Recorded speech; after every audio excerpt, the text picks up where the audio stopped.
Hello! Welcome back to the deep stuff, and especially to Come Now and Let Us Reason Together. I'm really glad that you're willing to join me on a foray, an average person's foray into the book of Isaiah.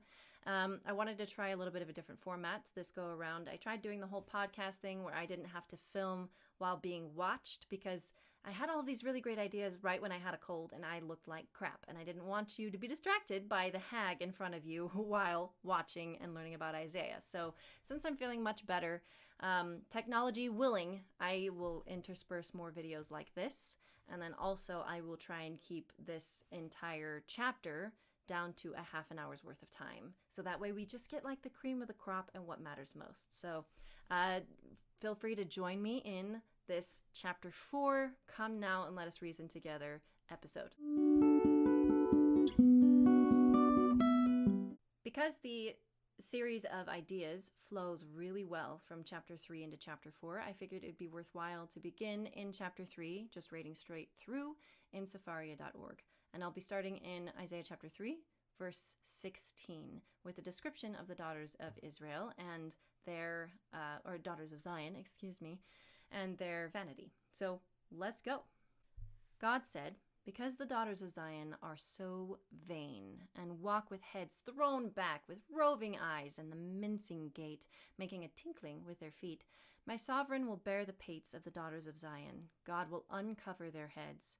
In that day my sovereign will strip off the finery of the anklets, the fillets and the crescents, of the eardrops, the bracelets and the veils, the turbans, the armlets, and the sashes, of the talismans and the amulets, the signet rings and the nose rings, of the festive robes, the mantles and the shawls, the purses, the lace gowns and the linen vests and the kerchiefs and the capes.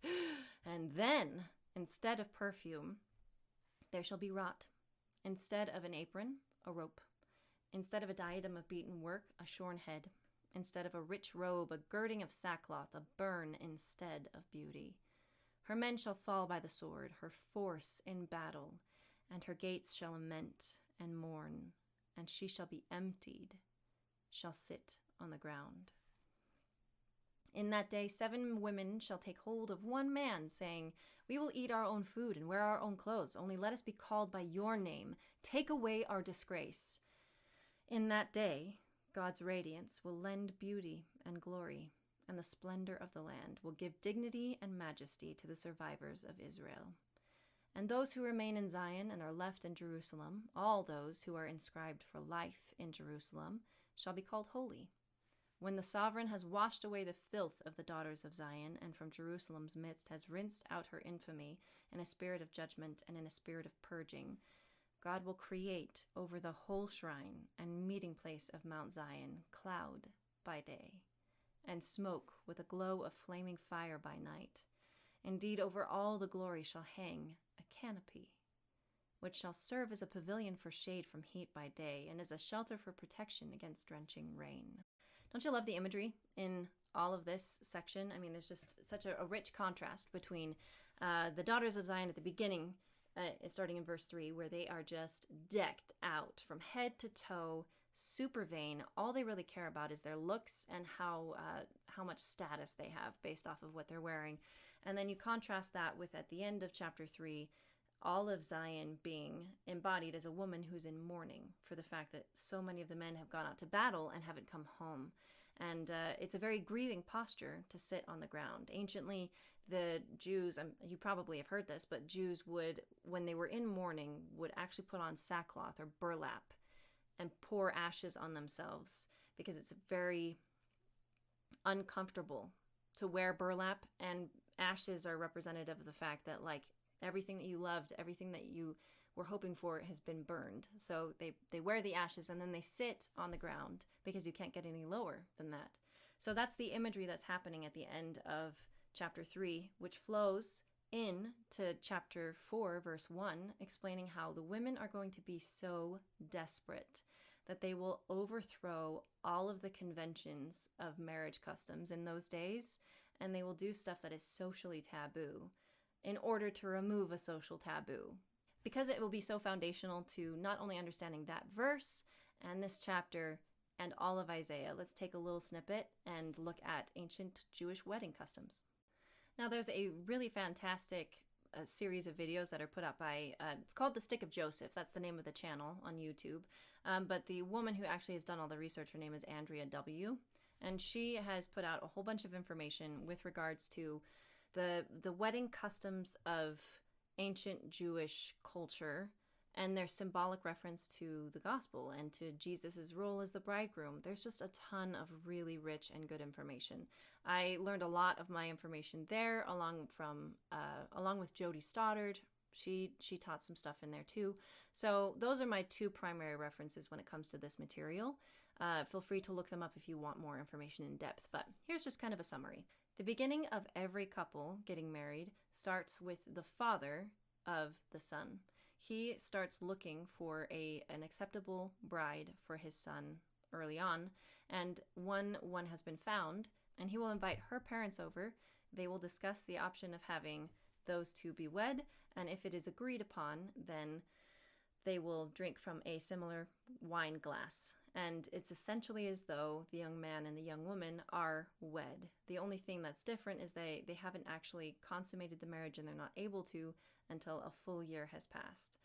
So that starts this whole process. Something that's really important to note is that the man's father, selects the bride.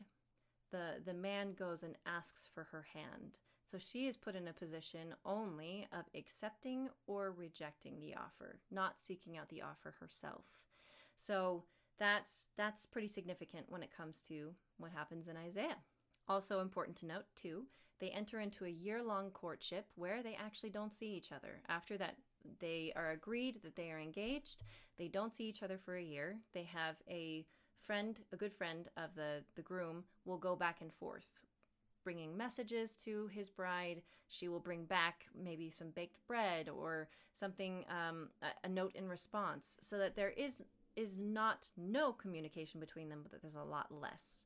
Once that year has expired, during which time it's important to note that the man is trying to build a home for his bride during that year. That's partially why it takes so long. He's got to prepare the place for her to come to.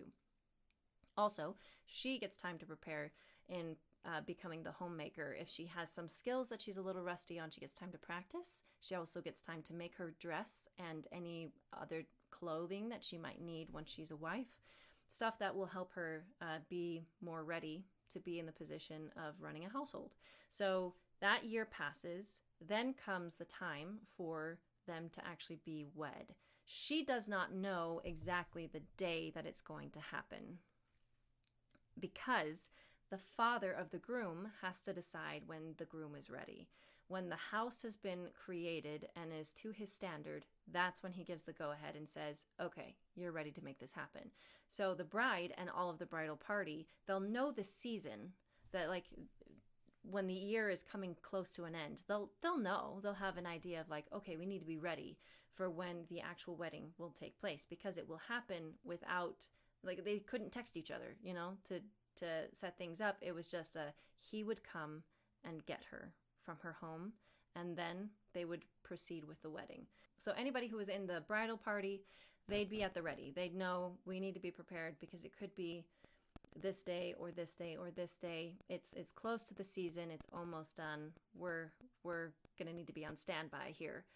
So that's significant when it comes to like the 10 virgins and that parable, which we'll not discuss in detail, but I thought that might be a nice little nugget for later. So then what will happen is he will come to get her. He'll knock at her door, and she will open in agreement and acceptance of his hand. And then they will go and be wed. They'll proceed down the streets. It'll grow a large party, and they will be wed under a canopy. So that's like the gist of the summary of what I feel like is relevant right now when it comes to ancient Jewish wedding customs. I almost forgot about the ketuvah. That's also critically important. So upon the agreement of them getting married, the man will take time and he will write out what his responsibilities will be as a husband. He will talk about how he will provide a home for them. He will make sure that there is food on the table. He will make sure that she is safe, that all responsibilities that were previously assigned to her father will now be taken over by him. It's a written promise of what he will provide for her. And what she provides in response is faithfulness and love and gentleness, and will work by his side to accomplish their goals. So that's significant, especially for Isaiah chapter 4, verse 1, isn't it? Because we have this dramatic reversal of every expectation that they had. Growing up, these little Jewish girls would expect that they would find a husband who would provide for them. And that's part of the reason, I'm assuming, this is like the gospel according to Dara, that's part of the reason why in chapter 3 they become so prideful and so consumed with how they look. Because that's what gets a suitable wedding partner, is how you look. So God's response to that vanity is to remove that conventional term of beauty. So let's pop back to Isaiah chapter 4, verse 1, and just reread it one more time. In that day, 7 women shall take hold of one man, saying, we will eat our own food and wear our own clothes, only let us be called by your name. Take away our disgrace. So they are offering to provide for themselves. They've lowered their standards because there are so few men around. So this is like just a cry of desperation, isn't it? Where they are realizing we don't have any viable options to be wed or to have kids, which is the primary goal that so many women have, is to be loved by a good man and to form a family with him, and to have that not be much of an option because so many men died in war. It shows the level of desperation. Not only are they willing to initiate a romantic overture, which is not their job, they are also willing to provide for themselves, which is the man's role too. Because all they want is to have the disgrace of being single and childless removed from them. So we know that when it talks about reproach and it talks about shame, it's referencing women's ability to give birth and have children and also to be a wife. We know that because it's the same word, chirpah, that's used in Genesis chapter 30, verse 23, with Rachel. And it's because in verse 23 it says, and she conceived and bare a son, and said, God hath taken away my reproach. The same Jewish word, chirpah, is used here as it is in Isaiah chapter 4, verse 1. Chirpah is something that you're ashamed of. That's removed from her because she now has borne a child. Also, the same sentiment is echoed in Luke chapter 1, verse 25 with Elizabeth, because she says, thus hath the Lord dealt with me in the days wherein he looked on me, to take away my reproach among men. So that's what it's referencing when it talks about take away our reproach. We just want to have at least a marriage in name and children and offspring that come from it, because that's what we're for. Like, obviously, this is not a feminist or anti-feminist sentiment. Women just are capable of having kids, and it's one of the most fulfilling things that they'll ever do. So to not have that opportunity would just be, it would be devastating. So that is how desperate these women have become, is that they are willing to pursue the man. They are willing to be essentially married in name only and be willing to be one of many in order to actually have kids. This was a verse for a really long time that I questioned and I examined from so many different angles, and consider the possibility of how that might be enacted in our day, how women might be behaving like that right now. I remember reading the Institute manual on LDS.org that had one of the prophets comment and say, oh yeah, this is a result of the fact that women are more plentiful than men because men have died in war. And I remember being like, yeah, that can't be the only explanation. And now I've come full circle and I see, oh, that is expressly what the text says is in this context. And it's relevant, especially for the following chapters, because we have Isaiah who goes and talks to the Israelite kings to try and help them circumvent war. So yes, that is the interpretation on its face. Now, considering that, there are other ways to look at it too that I think can fit. That's the beauty of Isaiah, is there are more than just one interpretation. So some other things that I had considered, this is like the gospel according to Dara, take it for what you will, are, especially nowadays, one way this can be manifest is because of fourth wave feminism specifically, where women are trying to degrade men. there are a lot of women out there who are getting older in years and they're realizing they're childless and they want a child, but they may not feel like they'll have a suitable partner. And so they will go and get sperm from a sperm bank. Like that kind of sounds similar of, in that day, 7 women shall take hold of one man, saying, we will eat our own food and wear our own clothes. Only let us be called by your name and take away our disgrace. So that seems to fit, because essentially women are saying, we'll provide for ourselves. All we need from you is progeny. Is that not what happens when women go to a sperm bank and they've given up on the idea of finding a man to rear a child with? So that's one that's really sat with me as a possible current modern manifestation of this verse coming about. Now, this verse is so compelling because when Israel covenanted to be God's people, they took his name on them. And it's used over and over. The imagery in the Old Testament is that, like Hosea, for example, will even echo this, that the relationship between Yahweh and his people is like that of a marriage. It is a bound covenant. And there are a lot of similarities because Yahweh proposes a covenant relationship to the Israelites, and the Israelites take him up on it in Exodus chapter 19. So they're in the position of the bride to say yes or no.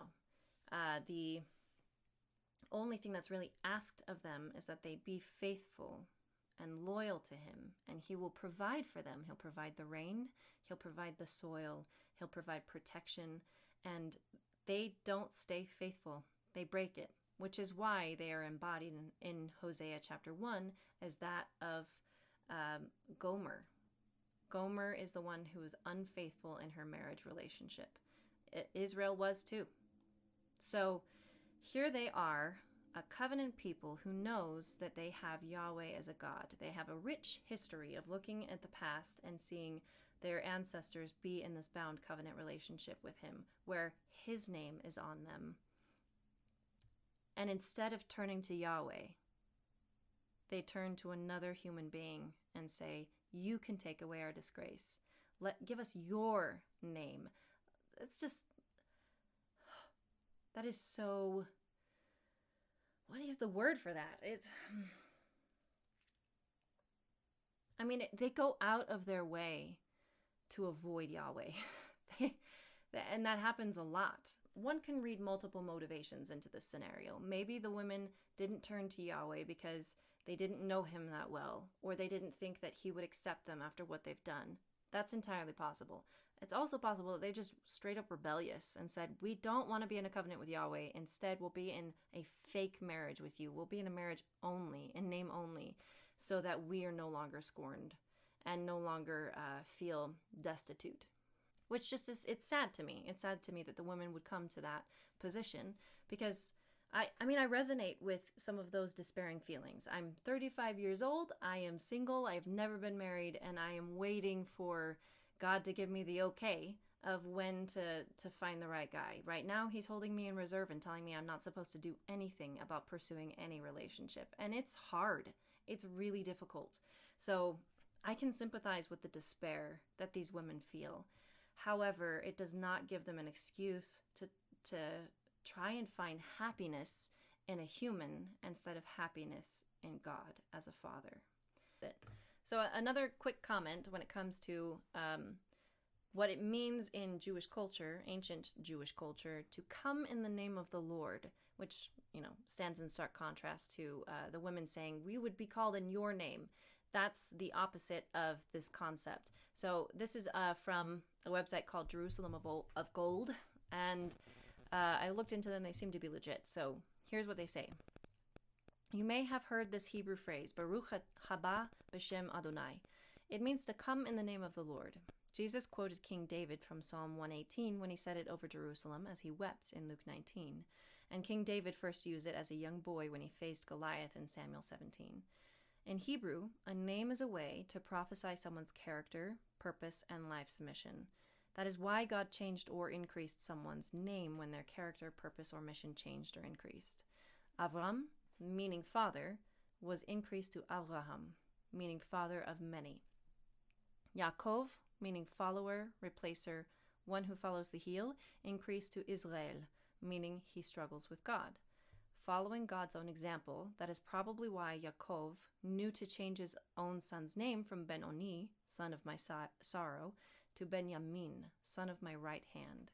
He was prophesying a different character, purpose, and mission over his son's life after the death of Rachel in childbirth.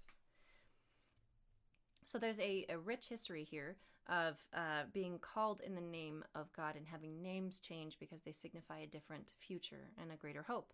So for these women to say, our only hope is in this man, this one of the few men that are left, let's be called in his name, instead of going to Yahweh and asking for him to call them and be called in his name, is it's a slap in the face, you know? They might have done it because they felt unworthy, or they might have done it on purpose. Whatever the motivation is, they didn't turn to their God, who their whole ancestry and history is in covenant with him. They didn't turn to him. They turned to somebody else in desperation. Let's read some of the beautiful things that God has promised that will come.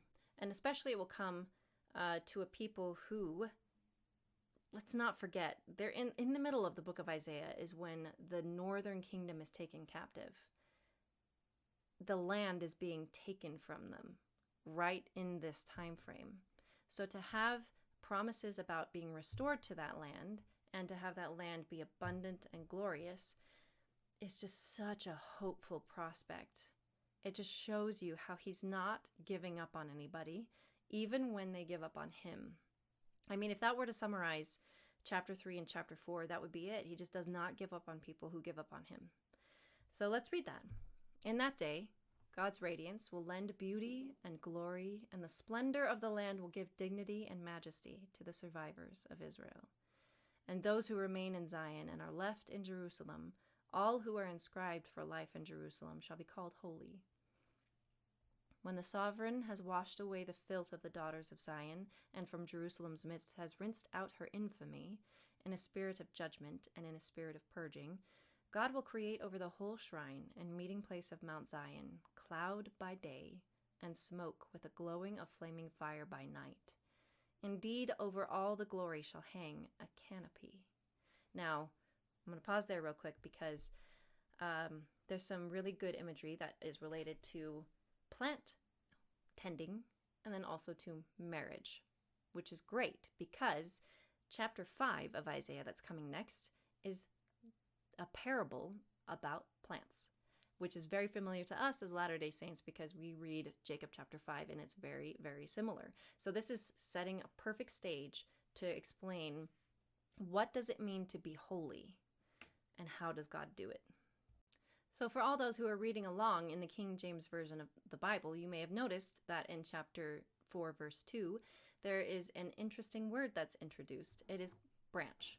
And here's what it says in the King James Version. In that day shall the branch of the Lord be beautiful and glorious, and the fruit of the earth shall be excellent and comely for them that are escaped of Israel. Now, I did not know this information, and if there is anybody watching who has actually tended to fruit plants, like, please correct me if I'm wrong or add detail that you feel like is relevant. But I did look into it to understand, like, what does it look like to take care of a fruit tree? Which it can include for those that are just regularly growing, like first starting up, you've got to make sure that you have the main essential branches that are large stay prominent. So in the first dormant season, you clip off excess branches. If you allow those branches to grow, then it'll absorb too much nutrients from the root to be able to produce a plant in the next fruiting season, or to produce fruit in the next fruiting season. And you have to repeat this process several times, especially in the first few years of that tree's life, because you need the tree to devote the majority of its energy to its main branches, which then can produce fruit. If there are too many offshoots at any given point, they're called like root suckers. They will take all of this nutrients that are coming from the roots and they'll rob the tree of its ability to produce good fruit. And also, for those trees that are diseased, the only thing that helps is to remove the diseased portion. It has to just be sliced and diced, cut off, and cast into the fire. That is the only way to keep it from overwhelming the tree. All of the tree's fruit, its leaves, its trunk, you have to remove the diseased portion. So in chapter 4, when it says, "In that day the branch of the Lord will be beautiful and glorious, and the fruit of the earth shall be excellent and comely," it is a rich symbol of how the people of Israel have to have those that refuse to repent, refuse to have their sins tended to by the healer of souls. They have to be removed from that society. Because in order to be holy, you have to be pure.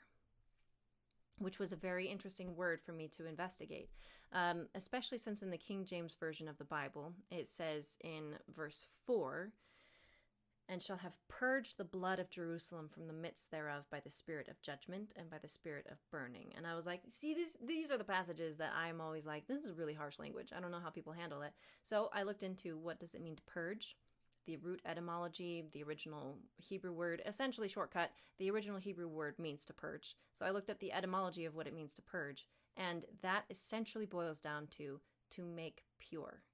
And if you're going to make something pure, here were some of the notes that I jotted down, and I just feel like I said it better when I wrote it, so I'm going to read my notes here instead of just speaking off the cuff.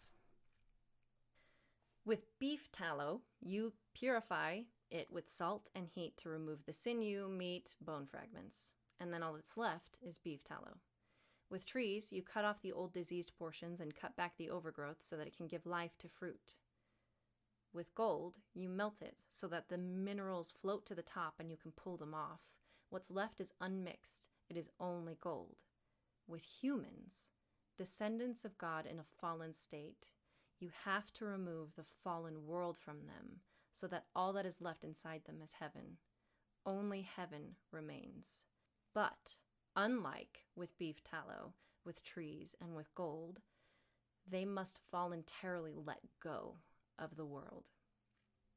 We humans are not like objects. We must offer up our sins freely for them to be removed from us."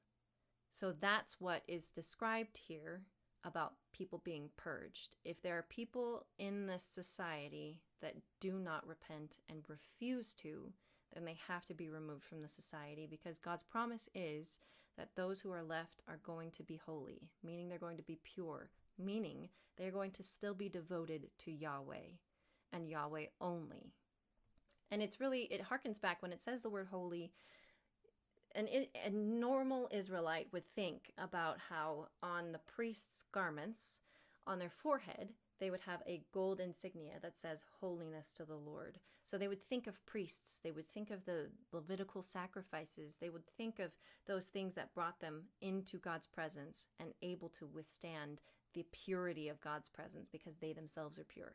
That's what they would think of when they would think of the word holy. So only the people who are left in Israel at this point, in this promised future blessing, are those that are holy, those that repent, those that know Yahweh and are devoted to him. Verses 5 and 6, let's just dwell on these for a moment. "God will create over the whole shrine and meeting place of Mount Zion cloud by day and smoke with a glow of flaming fire by night. Indeed, over all the glory shall hang a canopy, which shall serve as a pavilion for shade from heat by day and as a shelter for protection against drenching rain." You catch the word in there that was like, oh, something is not like the other. Canopy. So there's that. We'll get to that second. First, we'll talk about the cloud by day and smoke with a glowing, flaming fire by night, which, of course, that imagery is an immediate hyperlink to the Exodus, to the children of Israel traveling in the wilderness with the tabernacle, which is God's like tent. They would see a cloud by day that would guide them and that would shield them from the heat in that desert, and then fire by night hanging over the temple to remind everybody God's presence is here and is with us.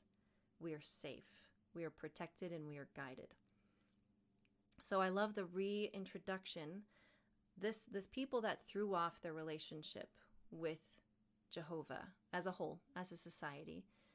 they will come again to that same intertwined, intimate, guiding relationship with him again. And what really struck me personally as I was studying that was just how much people who may regret some of the decisions that they've made. I've been in that camp many a time where I've wasted time and I've been filled with regret, and I feel unworthy to come to God because there are some things in my life that I haven't changed yet and I'm not ready to change them. Those people are covered. Those people will come again into a relationship with him that is intimate, glorious, and beautiful and personal. There is nobody who has gone too far. Because if this people who threw off God as a God and chose other things instead, if he can still say, my heart's still set on you, and we'll come back into a close relationship again, like, there's nobody that doesn't qualify for. Everyone can qualify for that. And to add a even greater depth to that sentiment from God, that there's nobody beyond saving, that's why in verse 5 it's so significant when it says, indeed over all the glory shall hang a canopy. It's like he's saying, remember how we were married? We were in this covenant partnership and you rejected it. Well, I haven't rejected it. And there will be a day when we'll be back in that covenant relationship again, in that partnership.